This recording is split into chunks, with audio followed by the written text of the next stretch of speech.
get things started.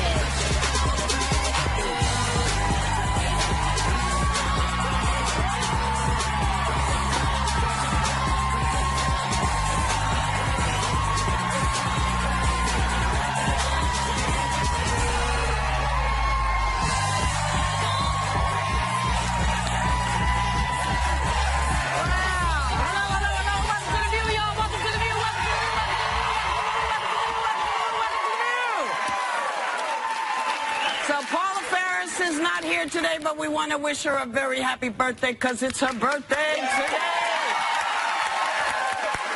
Yeah. And things kind of got a little funky last night between Megyn Kelly and Newt Gingrich on the Kelly file when they got into allegations that Donald Trump is a sexual predator. Take a look. You are fascinated with sex and you don't care about public policy. Me? Well, that's Really? what I get out of watching you tonight. You know what, Mr. Speaker, I'm not fascinated by sex, but I am fascinated by the protection of women and understanding what we're getting in the Oval Office. I want to hear your words, Bill Clinton, sexual predator. I dare you. He's not on the ticket. And the polls also show that the American public is less interested in the deeds of Hillary Clinton's husband than they are in the deeds of the man who asks us to make him president, Donald Trump. We're going to have to leave it at that, and you can take your anger issues and spend some time working on them, Mr. Speaker.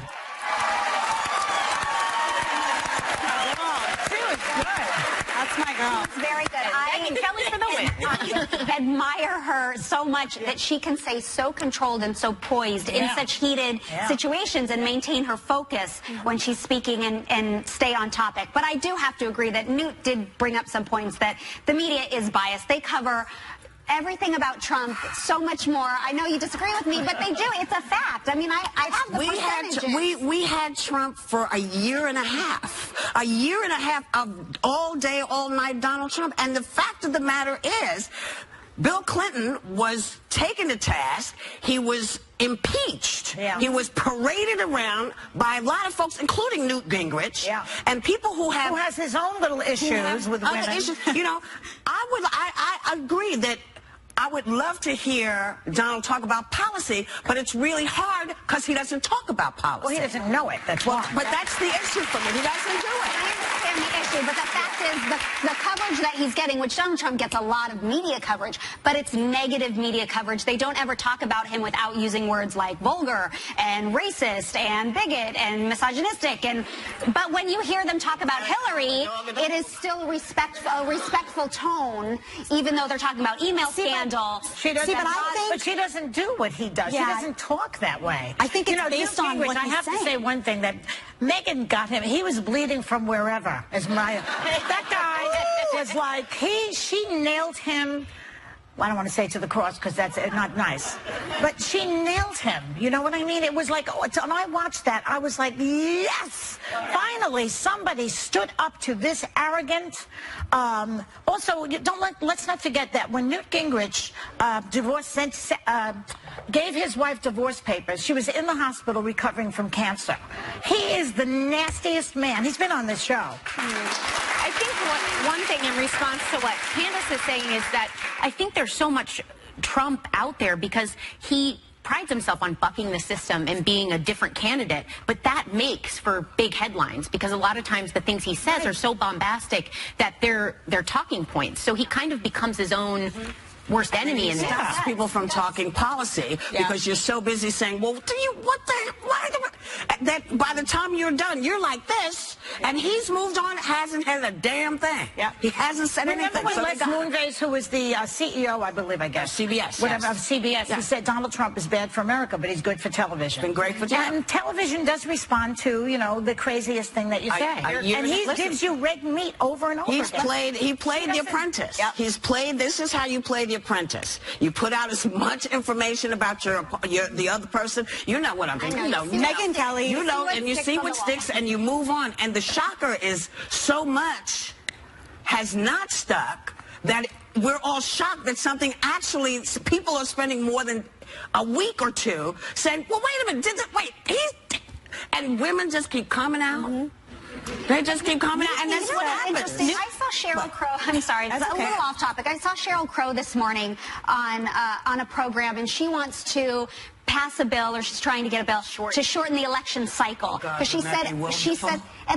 Let us pray. Yes, I'm getting ready to pray. Lord, make this cycle shorter. Yes. Let me say, too, though, because I've worked with Megyn Kelly for a long time, and I watch Megyn Kelly every night. Newt Gingrich needs to watch the Kelly File, because she is tough on everyone. Yeah, she's not somebody who picks favorites. She's actually one of the people in this business who does her job. And it's not her fault that Donald Trump has said and done some horrible things. It's Donald Trump's fault. It's her job to tell that story. And Donald Trump has been in the media because Donald Trump's life, he's said things. We have him on tape. No one's fabricating anything. This is his story. But it's her job to say. And she said if. This whole notion of her saying sexual predator. But people they only hear what they want to hear. And what she nailed him on is, look, here are the facts. Right. I didn't make this up. And, sir, if you actually knew what you were talking about and you had actually watched my show, you'd know we'd already done that. So, bye. But they're mad at her also. They're angry with Megyn because she's the first one who called him out on that. Remember? You called this one a fat pig. You said this. You said this. They can't stand her for that. Right. But if Donald Trump were out there talking policy well and articulating policy well, that would be the story. That's not the story because that's not what he's doing. Yes. Yeah. But apparently Republicans are running away with the news that insurance premiums under Obamacare will increase an average of 22% in 2017. And they're very happy because, you know, folks hate Obamacare. Some folks. But, well, a lot of folks, you know, if you watch the news, you know, they're saying, you know, half the country hates Obamacare. And it's like, okay. But I kind of find it amazing because, you know, before Obamacare or you know, Clinton Care or Kennedy Care, many insurers routinely spent 60% or less of their revenues on patient care. Obamacare made them spend 80%. That's what's got them ticked off. Well, and part of that is the issue. And even before the American Care Act, many health care plans were raising ratings 20% a year. So, you know, they said, we don't want Obamacare. We're going to make sure that we do as many things as we can to get people to walk away from it. But I just feel like, let's look at it, see what doesn't work, get rid of what doesn't work, and keep the stuff that does work. Yeah, well, it's hard to do that. No, it's not. It's hard to do it because Obamacare rested on the concept that young, healthy people were going to have this mandate where they had to have insurance. And what happened was young, healthy people turned around and said, well, we don't want to have insurance. This is an expense we don't want. So they left the system, and as a result, they're not paying the penalty tax. The government's not collecting it. Money's not going in. The system is being flooded with, let's face it, people who are sicker, people who are older, people who are going for more medical tests and buying more prescription drugs. And the insurance companies are saying, we are a business and we're running out of money. Okay, to that point, so they're leaving the marketplace. Okay, but to that point, do you really believe that healthcare should be a business? Should it be a profit-making business? But it is right now, and these insurance companies they're leaving the marketplace because they're going bankrupt. But pharmaceuticals are through the roof. Healthcare is through the roof. Why aren't people outraged at that instead of Obamacare, which is trying to fix the problem and help people? Because people's premiums went up. I get that. But you know what? Let me explain. Let me say something to you. It's fine. Young people say we don't want insurance. But you will. And when you want it, see, I'm going to have to be the one that eats it so you can get it. My other point is very simple. I pay a lot of money for my insurance, and less and less is covered. Yeah. And it's really pissing me off. Yeah. You know? And so, with the stuff we have, why are you taking stuff away when we're paying every month? I mean, you pay insurance. We all pay insurance. Because the costs are going through the roof. That's but whose costs? But my costs, when I don't get sick for 10 years, I still got to pay the same thing. Well, they don't send me any money back saying, hey, what? You've been well for all this time here, babe. Yeah. You know, I get that they need to make money. But you know what? We're all in this together, and they have to help. I'm sorry. They have to help because I'm tired of having to be the person who is watching other people's kids die because they don't have insurance or they don't have enough money to make a decision to either feed the family or buy freaking insurance. Right, and I'm tired of it. But the way you force that, in my opinion, the way you force those, because it is a business and there is a lot of self-interest on the part of these insurance companies, the way you force that is competition. You have a bunch of companies that are competing. They've had competition. They do. Blue Cross, Red Cross, LMNP. There's all the about the cross reference. There's all these crosses, all these insurances, and this insurance, and then this one won't take that. They will only. It's all BS. But there's less They need to now. get themselves together. It's BS. That's my opinion. There's less now. When you have insurance companies leaving the marketplace, all you're doing is reducing options for people and reducing competition, and all it's going to do is raise people's costs. That's why their premiums are going up. Well, maybe we need single-payer insurance in this country. Maybe we need single-payer health care. We need a better civilized European. Somebody should come up with it because nobody has come up with a better thing than what we have. Yeah, we should. Bernie's thing is the same thing as in Massachusetts. Oh, listen. Yeah, it is. It's Obamacare. It's the same exact. It's the same. What? Oh, we'll be right back. Coming up, Tragic TV. The ladies reveal the TV character deaths that left them devastated. With just 13 days left until the election, you just gotta tell them, Whoopi. Exercise your rights to vote this November. So vote your view. Yes, get out and vote. No matter what your political view. And don't miss The View tomorrow on ABC. Later, Rock and Roll Hall of Famer Phil Collins tells all about going from the top of the charts to rock bottom.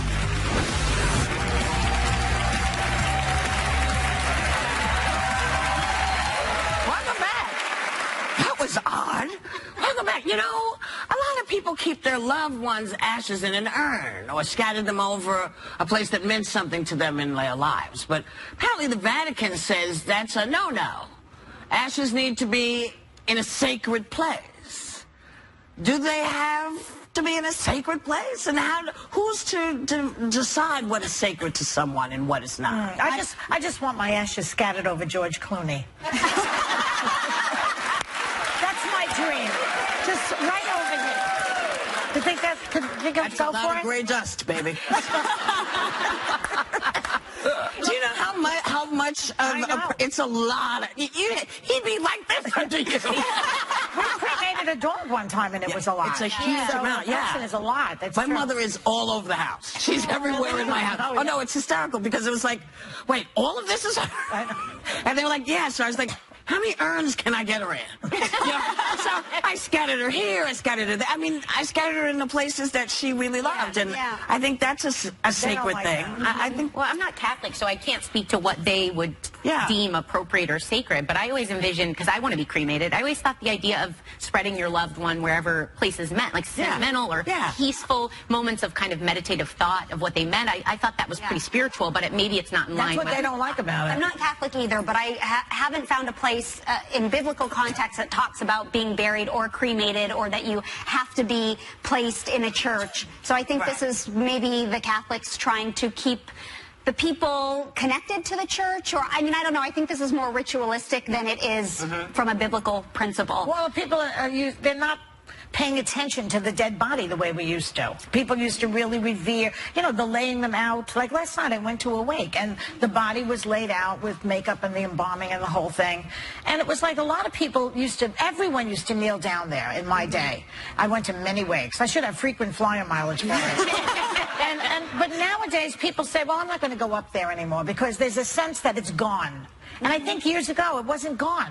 The person's here still. There's something about and people are less religious than they used to be, so they don't really believe. A lot of people believe that we're just become extinct. But the Catholic Church fights that. My mom actually, she bought an urn already. She found something she loved that was beautiful for herself. I hope for herself, and she wants me. She gets a little morbid sometimes. It's good Christmas dinner, and she's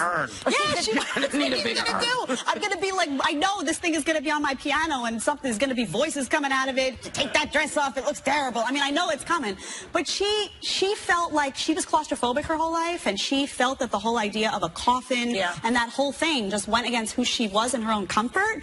And organized religion drives me a little crazy sometimes because I don't understand why the Vatican gets to decide what's sacred. Maybe taking someone's ashes and putting them in jewelry to somebody, maybe that's sacred. Maybe that's something they wear close to their heart, or maybe that's something they put in their bedroom, or people let people deal with grief. You can't dictate what is sacred. You just can't dictate what is sacred to people. My mom said, look, I don't want to spend the money.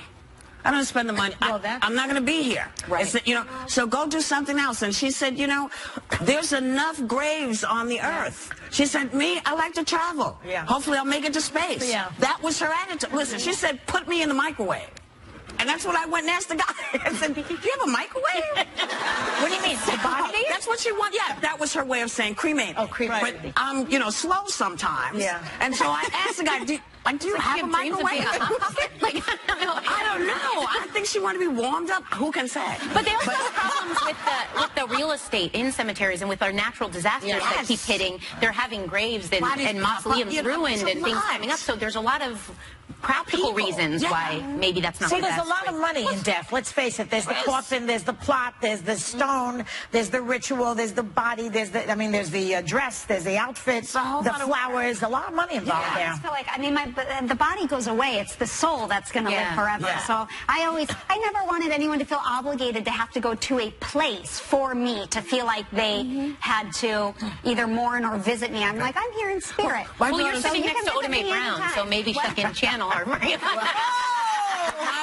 My daughter said, listen, I don't like this idea of cremation. She said, I want to come and talk to you.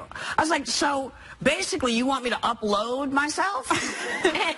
And then she thought about it and she said, no, I don't. I said, no, you don't. You want me to be wherever I am. I'm with you wherever you are. On videotape also in your case. Yes, in my case, you should have seen it. But if you have a question, you know, just think about it because you'll hear me, you know. And she's like, okay, I don't like talking about that. I said, you brought it up. You know, I'm not looking to talk about it either. Yeah. Click, click, I see it. I see it. I'm running, baby. I'm running. I feel it breathing on my neck because you never know. But you know what? Something we do know? Oh, maybe we don't. Sorry. We'll be right back. Later, co-host Kiss and Tell. Was their first kiss magical or miserable?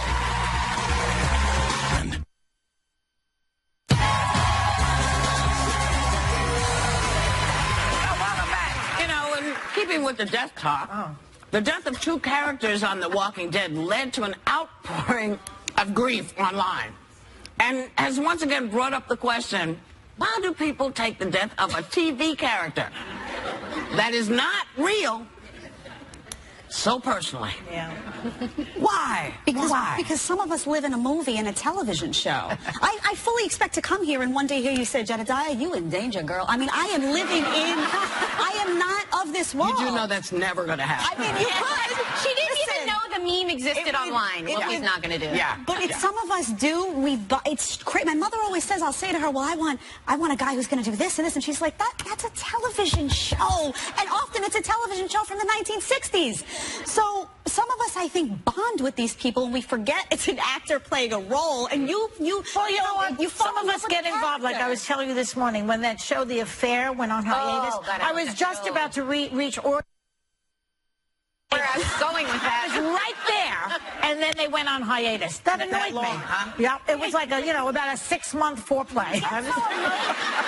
You get so emotionally attached because they are literally in your home every single week. You're watching them. You feel like you know them and you connect with them. I couldn't handle it when Lost ended. And then I didn't even know if it was real or not. I was like, are you in purgatory? Was this a dream? It left me I felt like I lost my best friends and I didn't know where they were. And you're an actress. Well, I think you follow the story arcs and you get invested in the different lines. Like, I loved Breaking Bad, so I have proceeded to watch it over 3 times. The whole series? Yes. Wow, you have a lot of time. Well, that was pre-baby, but I couldn't let go of Walter White. And I also have never gotten over the breakup of Brenda and Dylan on 90210. I'm still not over that. I'm still not over that. Look at that. One time I heard my mother and my aunt talking on the phone, and my mother was saying, oh my God, Rachel's getting a divorce. And I'm like, Rachel, we're Italian. There's nobody named Rachel in this family. She was talking about another world. And my aunt was so upset. My aunt was like, I know, I can't believe it. And, what? That's what I learned, though, with like Game of Thrones, is don't attach yourself to any character because they're going to die next episode. Yeah. That's a true lesson. If their contracts are up, they're dead. It's too freaky. I just too freaky for me. No, they're not. It's not real. Because I get that from people. They say, you've seen it. People come up and say stuff to me. I don't know what they're talking about. It's a line from some movie I did. I don't know.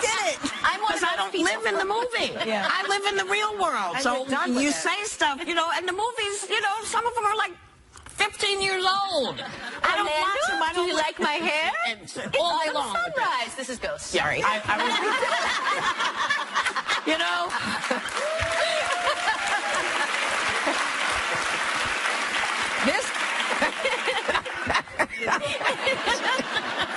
you know, people do it. People say stuff from The Color Purple to me. I have no clue what they're talking about. You know, somebody will go like that, and I'll go. I don't know. You know, this election has been full of nasty campaign ads. So as we go to break, we wanted to show you just a really fun one, starting out with the wife of a local Texas commissioner. Watch.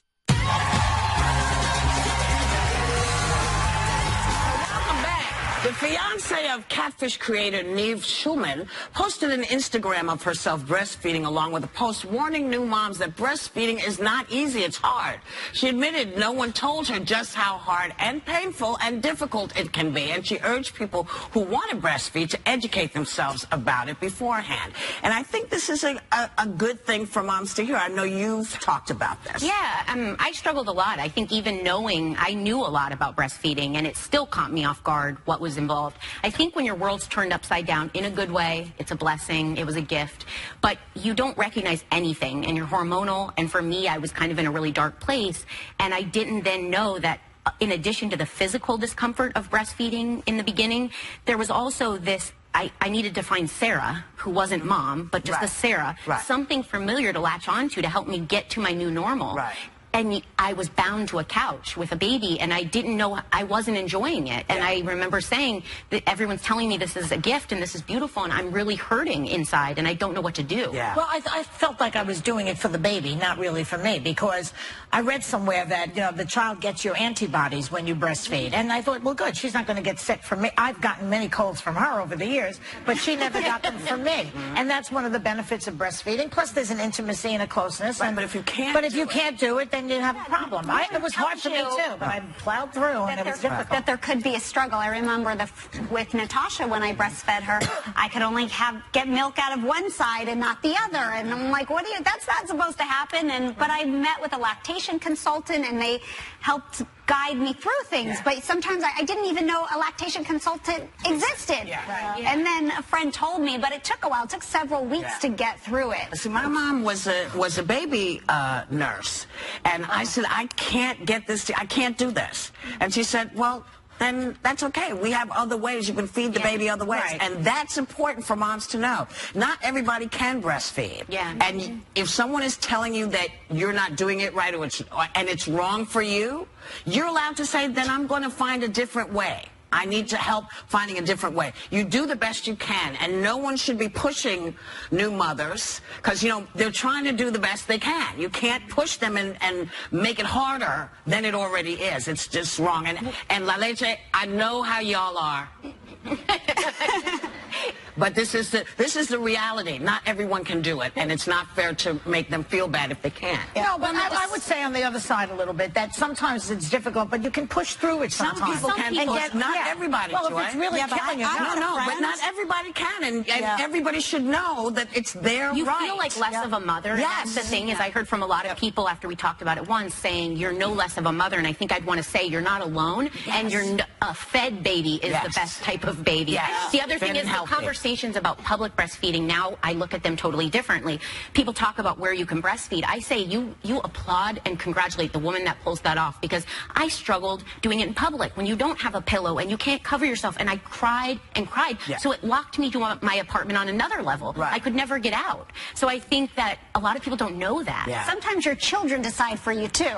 With Max, I went, I'm going the whole year and even longer. I loved it, and at 6 months he was like, nope, I don't want it from you anymore. Some people do it so many years, the kid is ready to take the SATs. I mean, they're like 10 years old, and my Uncle Ralph, you know, the Italians all did it. And my Uncle Ralph, when he was like 5 years old, they used to tell the story, he'd be following my grandmother around going, latte, like double latte, you know, like he's at Starbucks or something, because he spoke Italian. Latte, mama, double latte. When they can ask for it verbally, might have gone too long. Placing an order.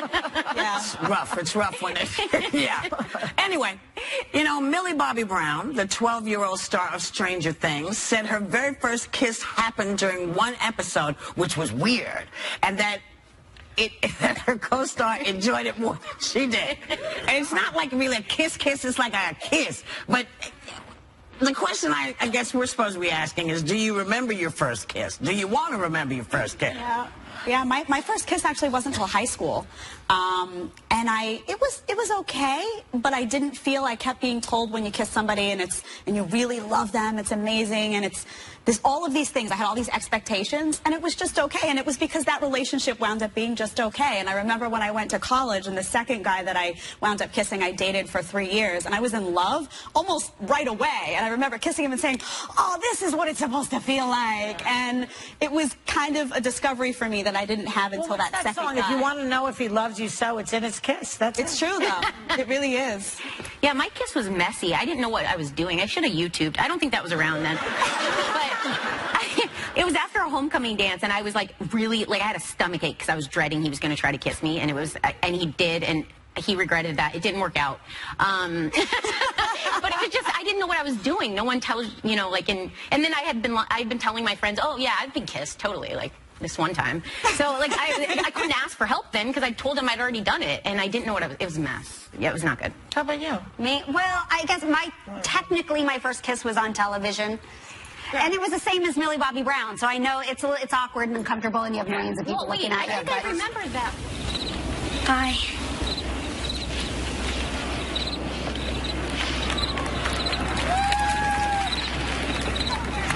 See you in Algebra Monday.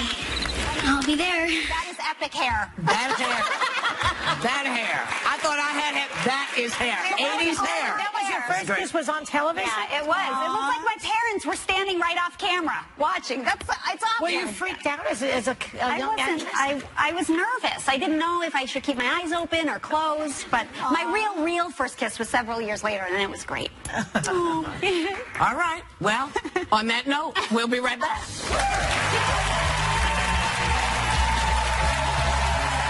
Next, Grammy and Oscar winner Phil Collins on how retirement almost killed him.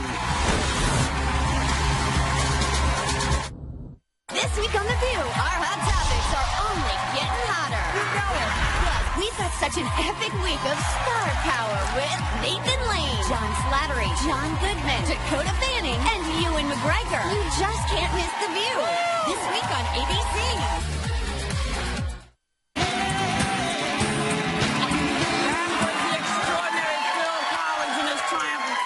At the U.S. Open after 5 years of retirement. He is back in full force. He's not playing with y'all. He's got a new box set collection, upcoming tour, and a perfectly titled memoir, Not Dead Yet. Please welcome the extraordinary Phil Collins.